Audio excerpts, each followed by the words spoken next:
So this is the presentation. It's not new. This type of insights, this type of reflections that I bring here, they are not new. Not from myself and from other colleagues that have been thinking, working for a lot of years on this subject, and that have been thinking about what their work means and how they can improve the use of these type of methodologies and this type of approaches. But what I bring here is mainly a brief presentation, one slide only, about digital humanities and its possible impact in research. Then a focus on spatial humanities and a reflection on how it changes or not the way we approach historical research and studies on literature also.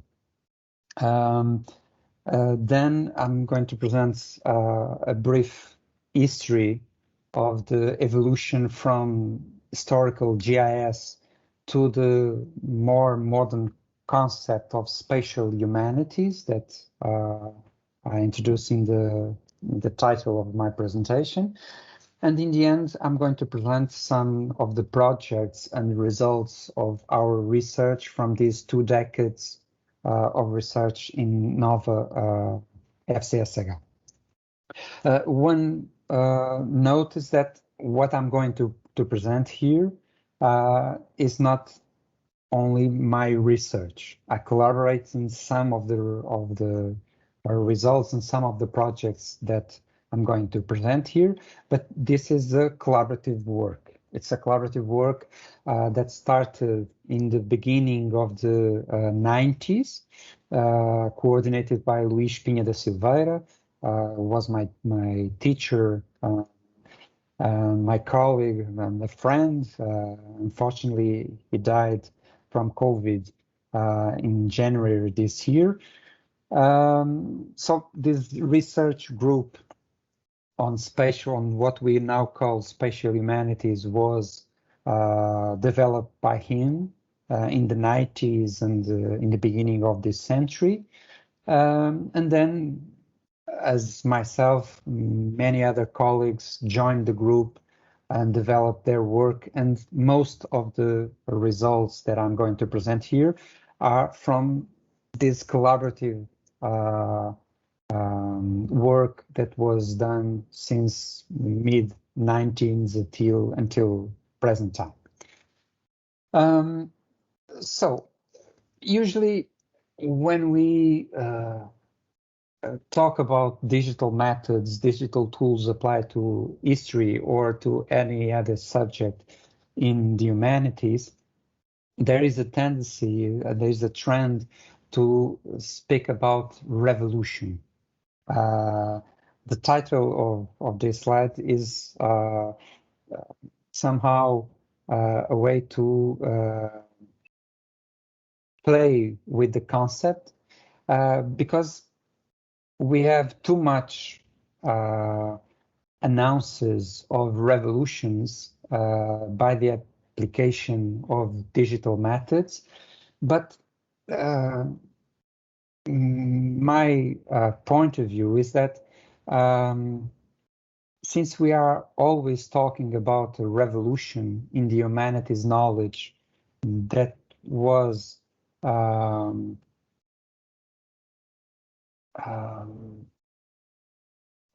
made possible by the advances in the digital humanities and in the digital field, since we always talking about revolution, we could question if there is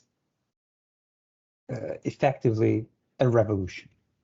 From history, we know that a revolution is a sharp, short, deep movement in history that change abruptly the way things move, the way institutions work, that change the way the society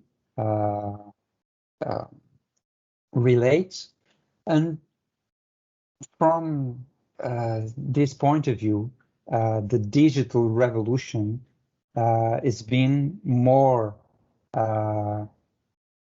advertisements than actually revolutions. Of course, much has changed from the 90s or before that until now, but it's not really a revolution. Some transformations, some evolutions, some changes have occurred, but can we really talk about revolution when we apply digital tools and digital methods to historical research? My point is, and I'm going to show that in the next slides, when we apply that to spatial analysis, to the incorporation of spatial approaches when we deal with historical topics, probably that revolution was not so.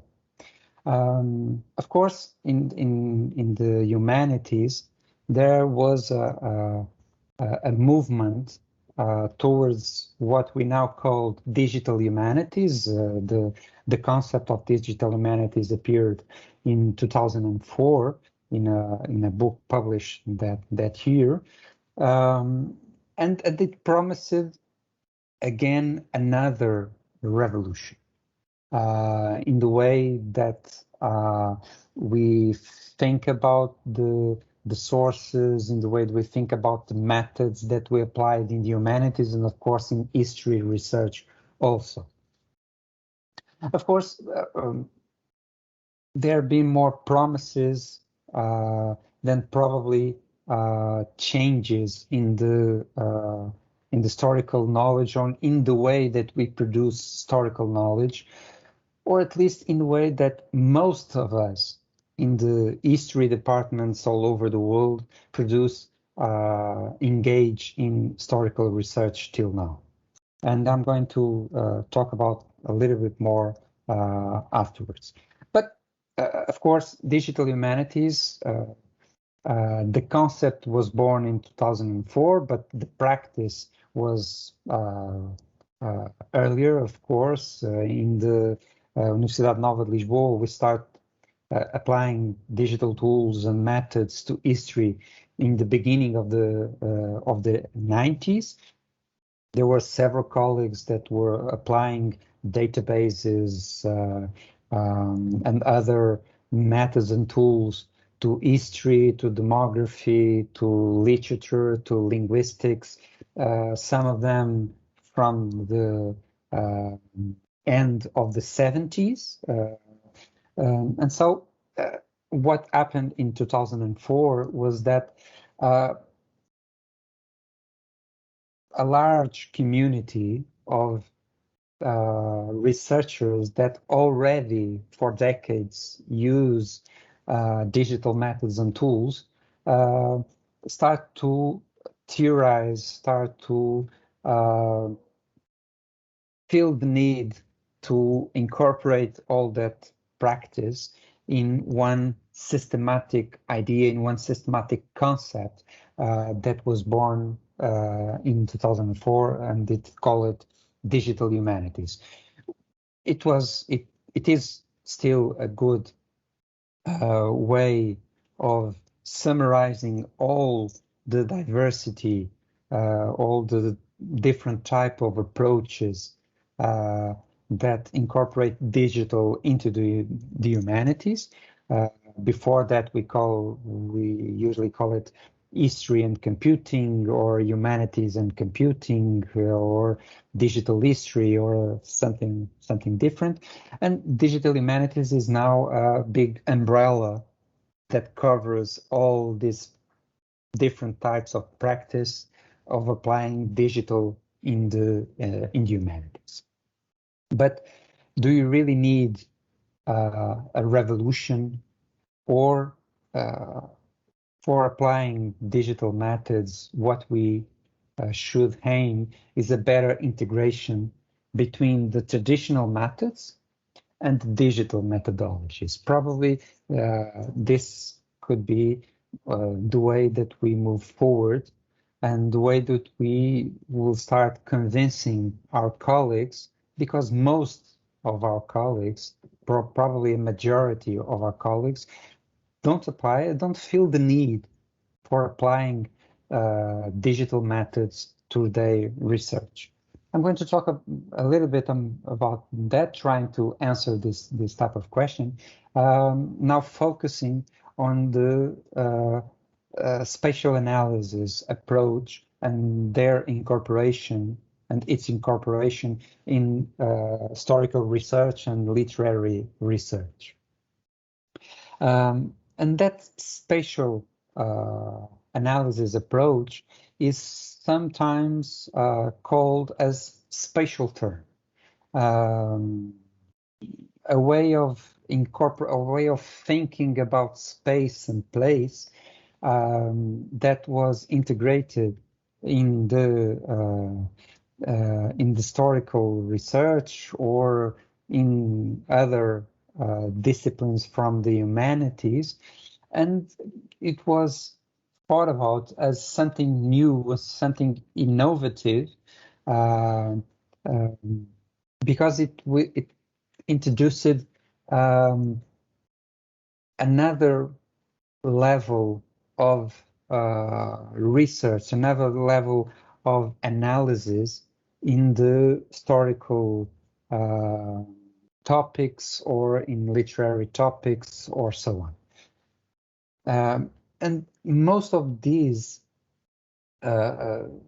this interpretation of what occurred about the spatial turn in the beginning of our century, in the 2000 years,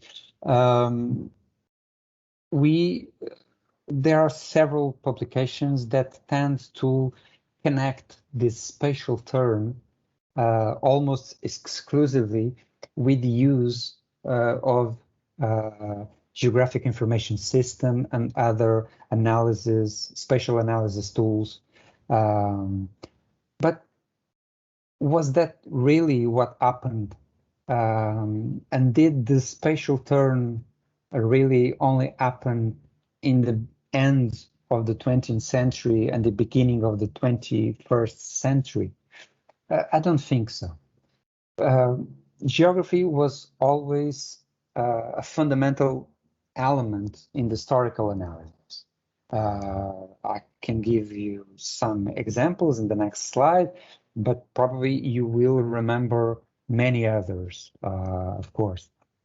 Also, in literature, studies about the representation of space have been around for quite a long time. For instance, there are some works from Soviet researchers in the 1930s that incorporate a spatial approach to literature, and they don't deal with digital tools. While it is true that Geographic Information System, GIS, and other digital humanities tools have facilitated, accelerated what we can call a spatial turn, of course, we can talk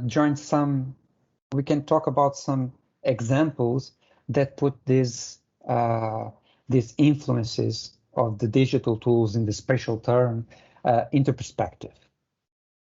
For instance, how to classify the work of Fernando Brodel about the economic space of the Mediterranean. It's huge and innovative research about the Mediterranean economy was published in the end of the 40s. It didn't use any digital tool at the time, but what we see there, what we see when we read Fernand Braudel, it's a huge influence of a spatial analysis approach to the economy, to the way that people lived in the Mediterranean in the early modern world. So this is one of the examples. Of course, as I said earlier, you will probably figure out many others. And what to say about the importance of the production of space in the interpretation of social, cultural, and political phenomena that was proposed in 1974 by Henri Lefebvre in a work called The Production of Space, originally published in French, but then translated in many languages, including in Portuguese. For him, space and place were variables very much in the center of the way that we could interpret, analyze how the social interact, how the men and women in the past, by their interaction with space, produced different cultural and political views about that same space, about that place. And in 1974, Henri Lefebvre wrote his book without using digital tools, without using any type of digital approach. And mentioning one other example from the Middle Ages, and we are talking in the research group that deals with the Middle Ages and deals with the Middle Ages in Portugal. What can we say about José Matoso approach about the national identity of Portugal and how that national identity was built during the Middle Ages? And for that, he used a special narrative. It is impossible to think about the way the Portugal was born, the Portugal as a national concept was created during the Middle Ages without thinking about space. One example among others, of course, is the way that the Christians conquest the territories that were dominated by the Muslims until the end, in case of the Iberian Peninsula, until the end of the Middle Ages.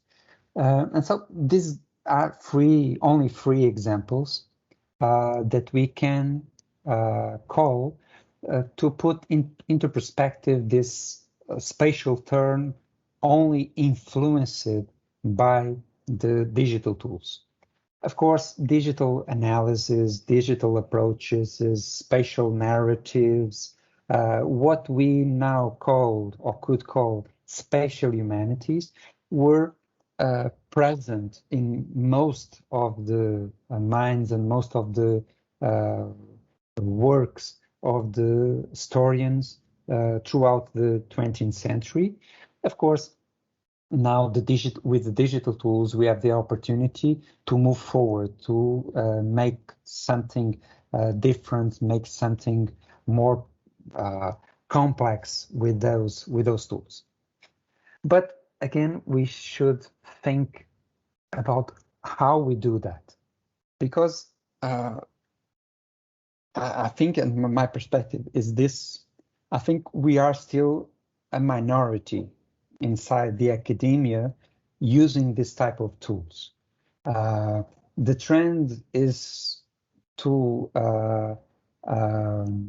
move upwards, to incorporate more and more colleagues into these type of approaches, but we must think that until now, most of history and literature researchers don't really feel the need to incorporate a spatial approach into their work. A large number of historical research books that are published don't incorporate a spatial approach. Probably the topic that is mentioned, the topic that is research, doesn't need that type of approach. In the second place, even those that study the spatial dimensions, that incorporate the spatial approach, the spatial narrative, a large number of those don't use GIS. Three of the examples that I gave earlier are clear about that. They all incorporate spatial dimensions, spatial analysis, but they don't use GIS. Third, even the ones that use GIS, most of the times don't believe in it, don't believe in the tool. I think probably it's strange for us to admit that, but it's true. In the last 10 years or so, there have been so many publications, so many articles and books that put the emphasis on the disadvantages, on the problems, on the issues of using GIS into the historical analysis. Of course, we all keep using those tools, but probably the debate, as I'm going to talk a little bit in a minute, is that we are now facing a more critical approach. We are not so wonder about the methodology, about the digital, and of course, this last sentence is that the rest of us that are not tired continue to use digital tools in their research, but the ones that already made a throughout use of these tools during their long research career now prefer theorizing about what they do, about what they can gain, or what about that they lost when they use digital tools, would it be GIS or other, to historical research or literary studies. I don't know if I'm in this fourth category, the ones that are theorizing, but probably I'm moving towards that. But again, it is important. It's relevant to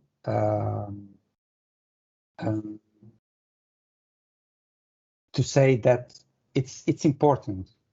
Space and place are important variables, are important ways of analysis, are important points of view when we deal with historical phenomena from archaeology, from prehistorical times until the present day, on every topic and every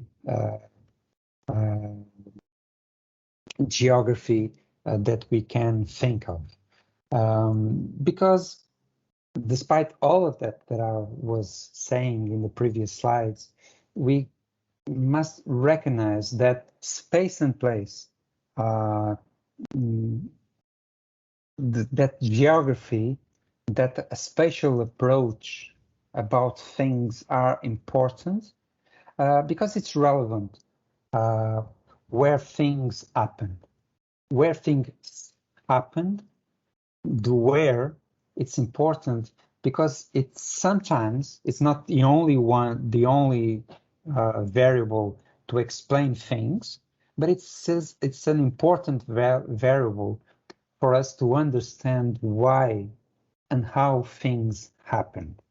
The one example that I always give to my students, and that I always bring to this type of presentations, is the way that space change and the way that the society, the politicians, the common people change their interaction with space in Paris, but I could talk about any other city during the 19th century, but how did that change in Paris between the first half of the 19th century and the second half of the 19th century. Of course, what I'm going to talk here and what I'm going to present here is not nothing innovative, but we should think that for a better understanding of the impact of the of space and how space change the way of the political phenomena and the social and cultural phenomena in the cities, for instance, in the 19th century, but we could talk in cities of the Middle Ages or something different. It is important to incorporate that spatial look, that spatial approach about the city and how that influenced the phenomena.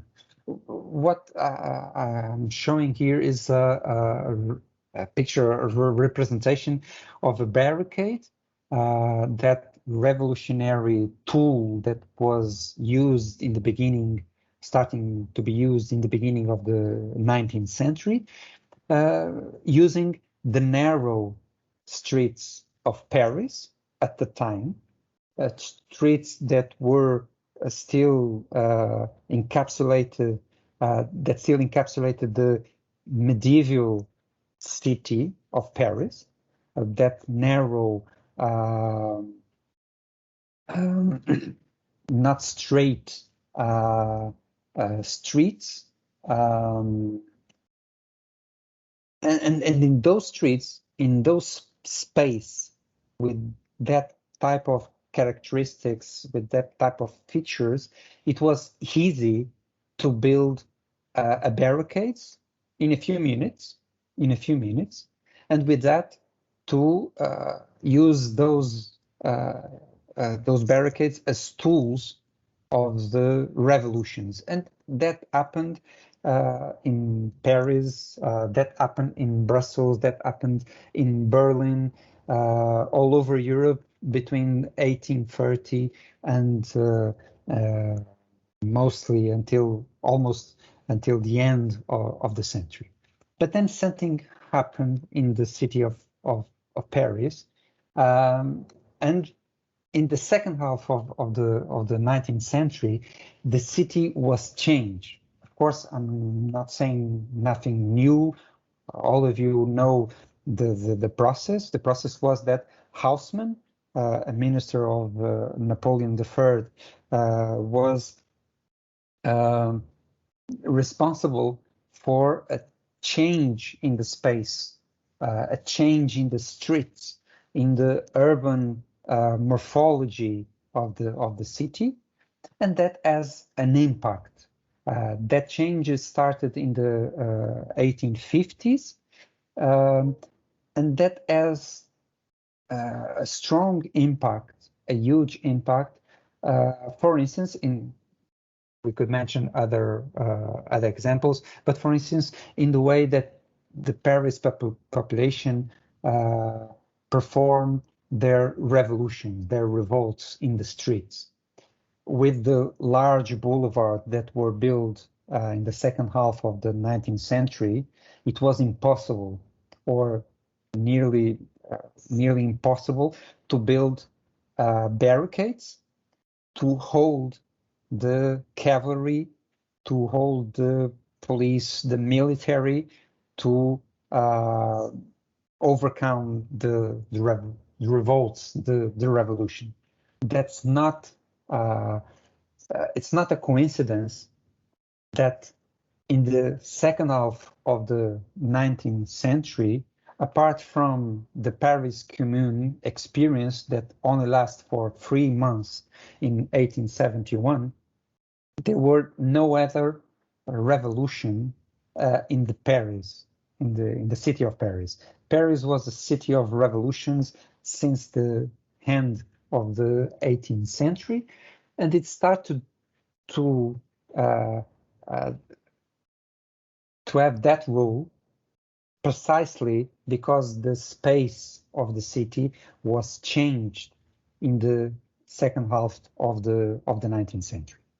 So what I'm saying here with this example is that if we want to understand, for instance, the evolution of the revolutionary movements in the cities, not only in Paris, but in the cities, in the modern and contemporary history of Europe or in the Americas or in Asia or whatever, we must incorporate a spatial approach.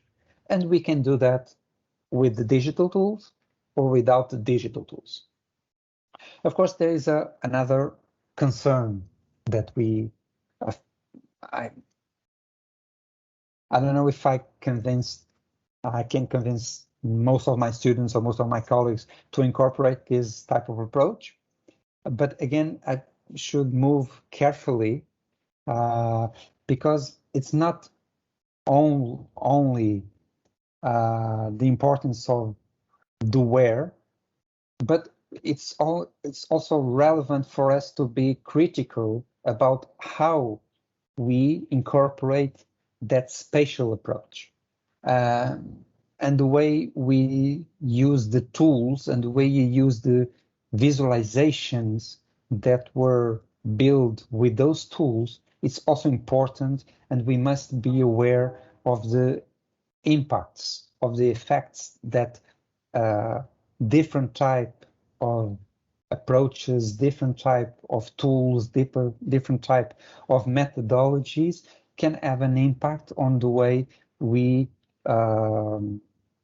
understand and the way we explain the why and the how the things happened in the past.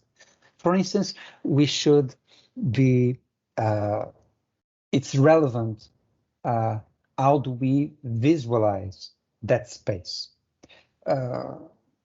Again, one other example that I always bring to my presentations is something that you will probably recognize. It's a visual representation of elections in 2016 when Donald Trump won its election in the USA. And what we see here is the difference between in the first place, when all the polygons, all the red is more notices, is that it's very different. These two types of representation that we have here in one slide, they say very different things about the same phenomenon. Of course, Trump supporters will prefer the first one because they won in many territories, and since the way the elections are performed in the USA, that gave the Republicans and Donald Trump the necessary votes to win the elections. But again, as the legends in the map say, land doesn't vote, people do. And in this representation, this final one, we can see the points of the cities, the population agglomerations, and how they vote. And we can see that it's the blue. It's the majority of the people vote for Hillary Clinton. And it was true. Hillary won the popular vote, but the territorial vote, for if we can say that, was won by Trump. And of course, what type of visualization should we use to talk about that phenomena, the phenomena of the elections, and whatever we want to say? Of course, probably we should use both representations if we want to give a close, a very detailed way of analysis of this type of phenomena. And that is also important. Not only space and place are relevant, but the way we represent space and place are also relevant. So moving away for other topic of other section of my presentation. Some of these reflections were probably influenced and probably influence the evolution that I'm going to present here. The evolution from historical GIS to the spatial humanities. And this type of evolution is one evolution that change that spatial approach from the method, from the tool, to a vision that gives more relevance to the methodology, to the approach. Of course, we can do spatial humanities using GIS, but in the beginning was the tool that was central, that was relevant for the presentation. Historical GIS as a concept was born in the 90s. It was the time when the tool, the Geographic Information System, was incorporated in many research teams, in many research groups that at the time start to deal with their work. I have to close here my window because I think you are listening to people advertising things and not myself. In the 90s, this use of GIS started with large national projects that aimed at building infrastructures, aiming of building a basis, a infrastructure that could support historical analysis of phenomena essentially related to quantitative data. GIS is not a tool, even in our days, is not a tool well fashioned for the ambiguities, the complexity of texts and textual data. It deals way much better with quantitative data, with structural data. That was why most of the data that was used in these projects, most of the analysis tend to deal with demographic and or economic data. And from those projects were centered essentially in reconstruction of the administrative boundaries of countries and of the administrative boundaries inside the countries into the past, so we can now have the cartographic infrastructure where we can incorporate all the data so we can perform the analysis. Several national historical GIS, as they were called at the time, were developed in the United States, in the UK, in China, Germany, Belgium, also in Portugal. I don't have a notion, but I don't think in Brazil ever developed this type of national historical GIS, although there are some examples, some very good examples of at a smaller scale projects at this like this. For instance, Luís Ferla from the Universidade Federal de São Paulo as a very interesting, very relevant project about the city of São Paulo, incorporating GIS also. Or Tiago Gil from Universidade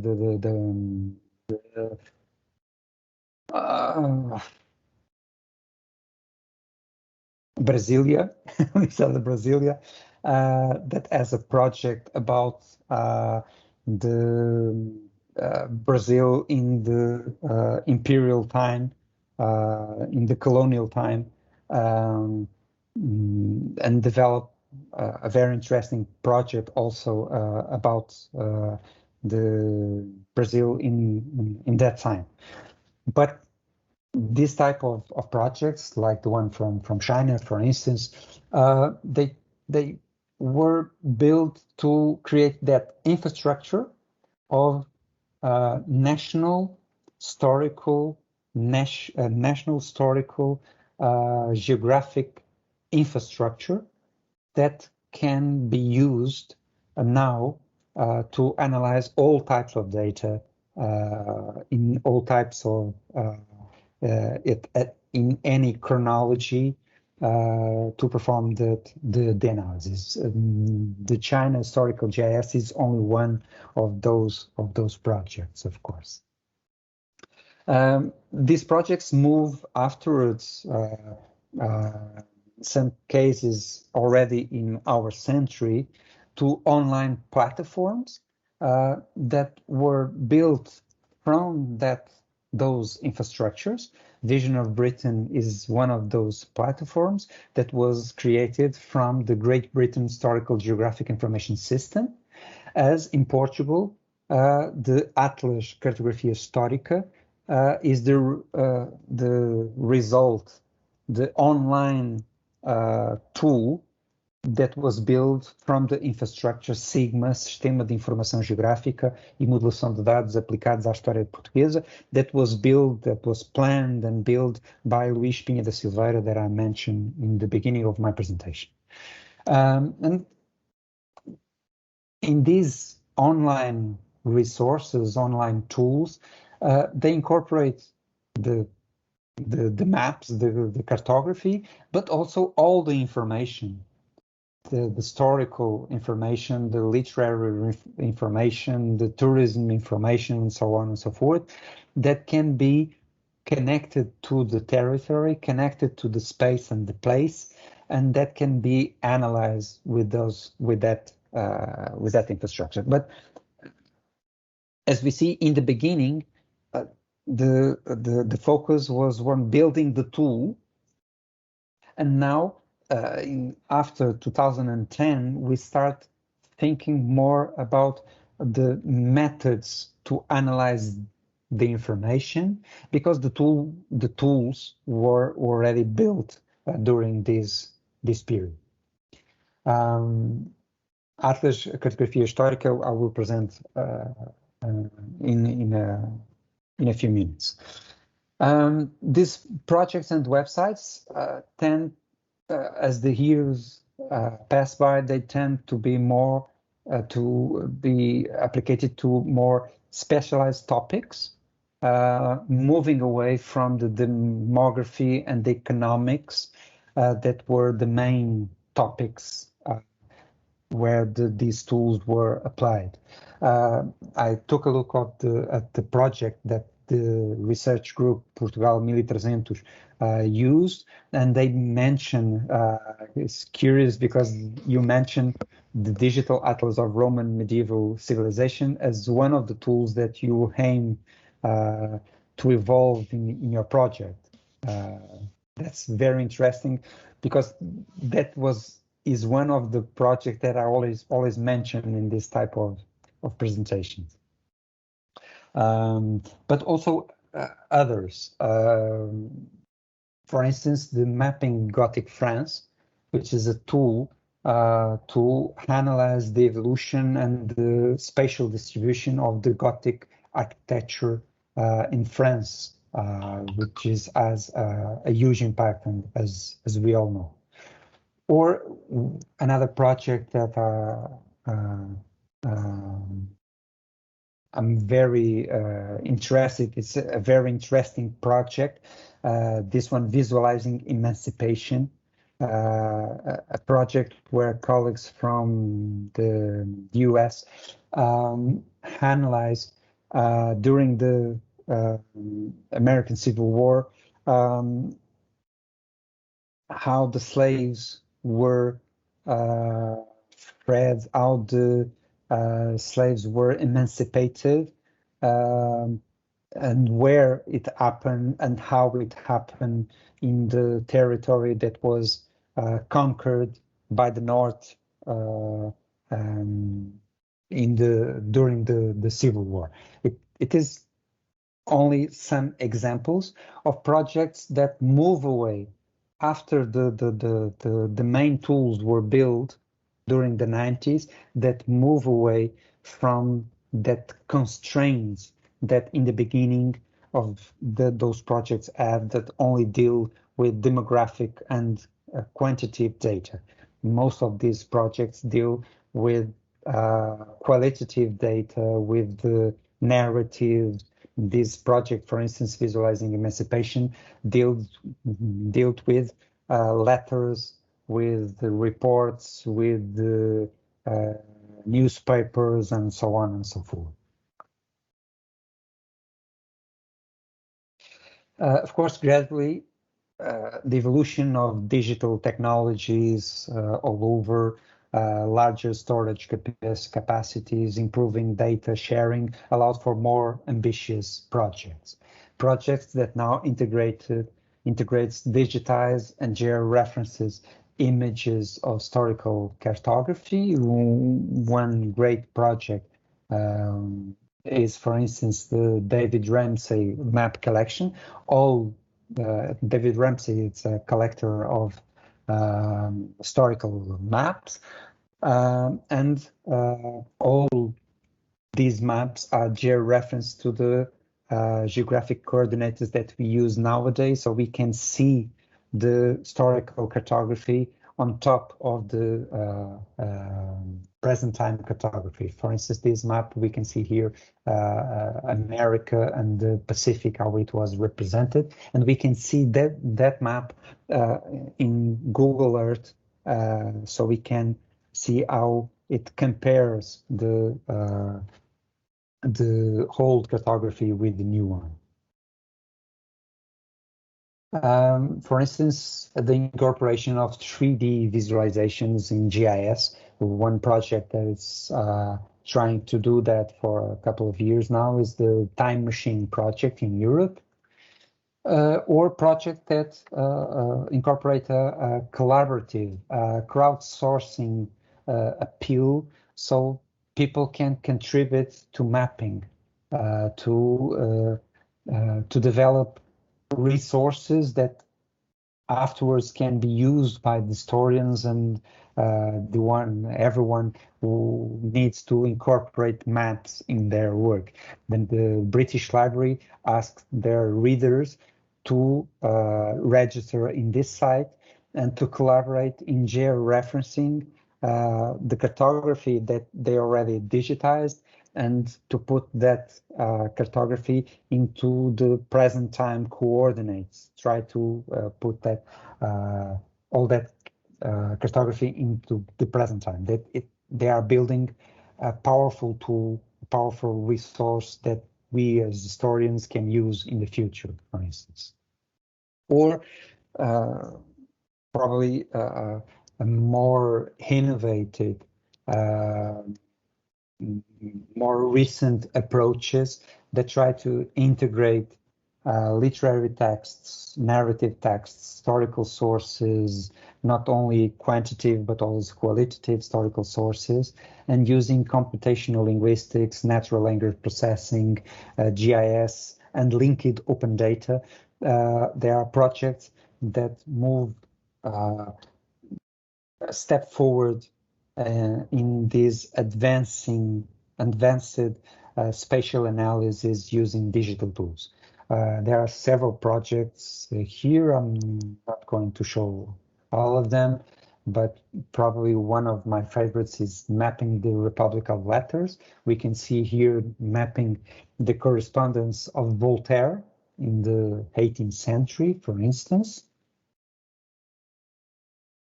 or a recent one, a very recent one, World Historical Gazetteer.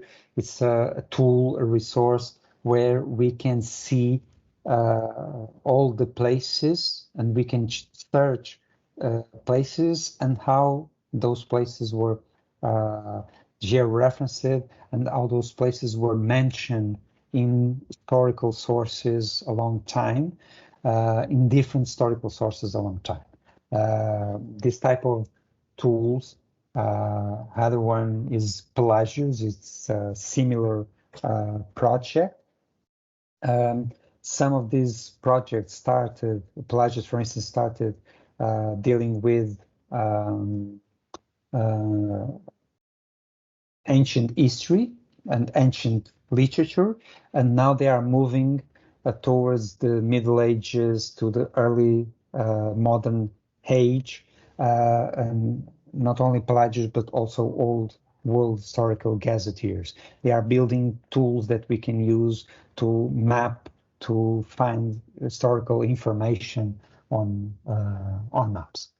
So as I mentioned, since the second decade of this century, there has been a debate using all those references that I'm talking about, a debate about the capabilities of GIS and about the use, incorporation of a broader concept that is spatial humanities.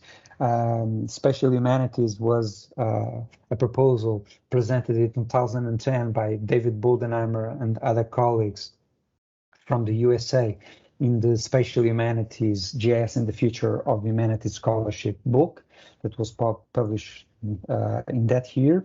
And 4 years later, Ian Gregory also coordinated an effort from several colleagues to think about these spatial humanities, integrating historical GIS and the spatial history approach also. In Portugal, again, Luís Pinha da Silveira, also in 2014, published reflection, his thoughts about the incorporation of geographic information system in historical research. More than replacing GIS, the debate introduced a more critical view about the use that we made of the tool, because, and I'll always present this image also, because one of the difficulties, one of the disadvantage or limitations of the GIS is that we have, for one side, very structural digital tool that uses zeros and ones, uses limited structured boxes, and we need to put inside those boxes all the historical information, all the literary information, that it's whole but structured, that it's all but certain. What we have more in the historical sources are uncertainties, ambiguities, and the limitations of GIS is that for using the tool, we need to simplify the information. Sometimes we are not transparent in saying how we did that, explaining the method, the methodology, and how we obtain those results. And GIS doesn't work well with ambiguity. GIS needs for us to locate things in space exactly, precisely. And that is, of course, a limitation of the tool. But of course, it has potentialities. It's a very flexible tool. It can incorporate several types of data, even qualitative data, narrative data. There are Pelagius, for instance, use a lot of information from literature, classical literature. It is a tool that's very interactive. We can always interact with the information. We can change the information. We can manipulate the information in the good sense. We can perform several type of analysis in that with the tool. So the analysis capability of this type of tools is a point in favor, but of course we should not forget the limitations. We should have a more critical view when we are using this type of tools in our work. So now I think I'm talking for a long time now. Probably briefly presenting some of the projects. In the debate, we can talk more in a more detailed way of some of them if you are curious about that.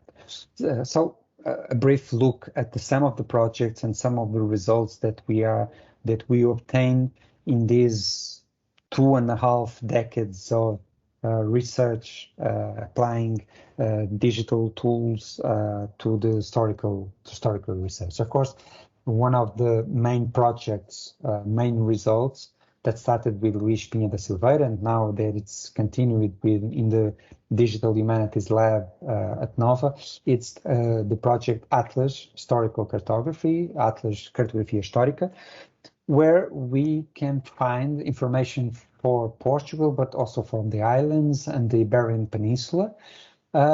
In the case of the information from Portugal, we have all the religious and administrative divisions in each level, from the parishes to the districts, to the provinces, to the dioceses, from 1758 until 2001. And for each of these dates are the dates of the censuses published in Portugal since 1864 until 2001. So here you can find all the information about as the results of the several projects that were developed from the 19th until 2001, not 2008. That was the time this website was published. Another project that is very important for us in the Digital Humanities Lab was a project initiated in 2010 by my colleague Ana Isabel Queiroz from Biology and Literature. It is a project that combines an approach to literature to find in literature descriptions of the environment, descriptions of landscapes, and the project presents in the website a way to see the cartography of several writers, Portuguese writers, and how their literary works describe the territory in that perspective of the description of landscapes, description of environment, description of the relation between humans and the environment. Another project was developed through a Marie Curie scholarship in Nova. The researcher Paulo de Soto, as a Spanish researcher, that developed a very interesting project, probably very interesting for the research group Portugal 1300, because among other things, he developed studies on roads, Roman roads, medieval roads, and he has a database that you can download and use on your projects about the medieval and Roman and early modern and early contemporary evolution of the roads network in the Iberian Peninsula, for instance.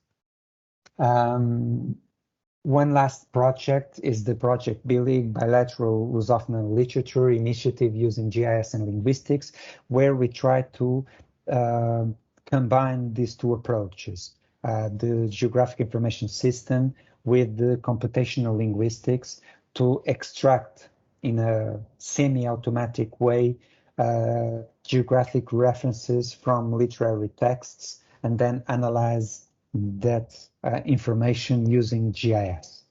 Some of the results, very quickly, we have done research on medieval age. One example is this, the reconstruction of the Strada da Beira, which was a main road in economic and social and war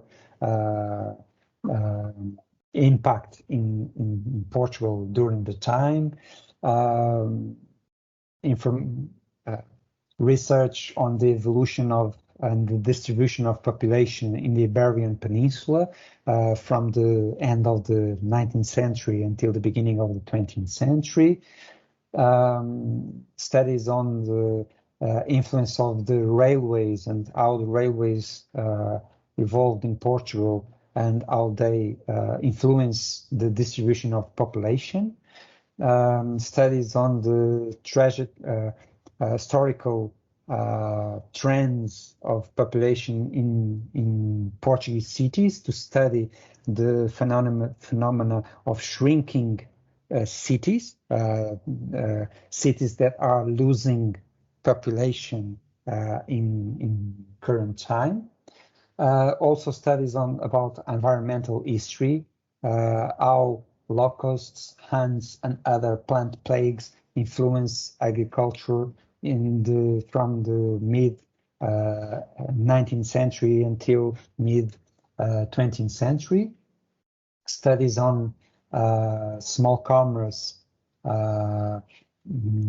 shopkeepers in Lisbon in the end of the 19th century, or working class houses, working class industry, working class culture in Lisbon, also in the end of the 19th century. Studies about child abandonment in Lisbon in 19th century also, or studies on literature and how literature deals with the urban space, with Lisbon urban space a long time. And for all these projects, concluding, what we are aiming for. Most of these projects started using only one tool, geographic information system, in the 90s. They've evolved for a more complex approach and for a more methodological approach than a tool approach. And we are now in the phase of incorporating more complexity, probably, in this type of approach, in this type of research. And before we get too tired, because of course I'm dealing with this in 2 decades, and probably it's time to move to theory and not to practice, but I want to experiment more and to bring some more complex approach. For instance, the BILIG project is a good example. We try to incorporate computational linguistics approach. Not only us, of course, there are several colleagues in the US, in Brazil, in several countries in Europe that try to incorporate computational linguistics to extract geographic information from texts and then represent that information, incorporate more advanced spatial analysis methods, and thinking about publishing our results, publishing our data as linked open data, as the Pelagius and the World Historical Gazetteer are 2 good examples of that. We, in the digital Humanities Lab in Lisbon, we are moving towards this type of approach, open up our data sets and to link all the data using the space and place as the common data. But from these 2 decades working with all this data and all these tools, there are one thing that we cannot put aside. There are one thing that I think is fundamental and probably was not mentioned enough in my presentation. And that one is the human interaction. Without the capabilities of the human eye to see patterns, to identify small details, without the human capacity to deal with the ambiguity of the sources, there are not any advanced digital tool that could solve humanities research problems. We need this type of detailed, close reading approach that only humans can bring. So, thank you. Sorry for taking probably too long in my presentation. Now we can move to the debates. I really don't know how we can stop. Okay, I think I already made. Okay. Thank you very much, Professor Daniel, for your presentation. It was an excellent presentation about the subject of space and how to use these questions of space to understand historical questions. It's a really important subject for the project Portugal 1300 and the study of famines during the Middle Ages in Portugal. During the last few years, we have worked on some maps that we also created via GIS. And if you allow us, I'd like to show you some of the maps that we created during those last few years and explain you how. Okay, and explain to you how the work. The process of creating those maps from the medieval sources to the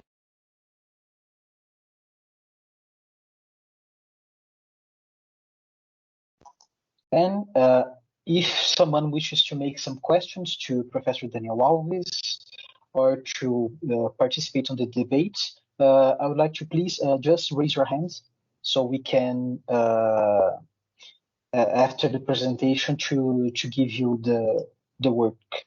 Okay, so can you see the presentation yet?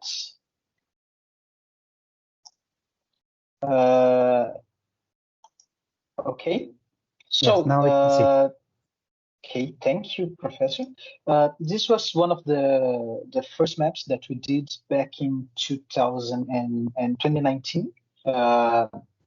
We worked to several of the medieval Portuguese sources, such as the Crônicas de Dom Diniz from Rui de Pina, the Crônicas de Dom Afonso, Crônicas de Dom Pedro I, e as Crônicas de Dom Fernando I, de Fernão Lopes. And through the sources, our aim was to visualize the mentions of famine, wars, and natural disasters during the medieval period, and to show them on a map so they could be visualized through the in space during the Middle Ages. So we work on a small team. Some students, they read the sources and they find those mentions to those events, famine, wars, conflicts, and natural disasters. And based on those informations, we transform them into visual information on those maps. The first ones in red are the mentions to conflicts and wars during the period. We chose to pick the size of the circles that represent those events based on the number of mentions that each of them was appeared in each of the sources. We use the color red for wars, and this is the final map with all the mentions of war that we found on those sources. Then we have the mentions of famine during the same period, and finally the natural events, as we named them. First, it was both situations of disease and plague, and mentions of huge natural disasters such as rainstorms and other sources of natural events. And in the end, we were able to show those kinds of events. But as you mentioned during your presentation, the GIS system has some limitations for showing this kind of data in maps. So a lot of the sources sometimes they are not they don't tell us exactly where those events happened. So we had some problems of how to show those kinds of events.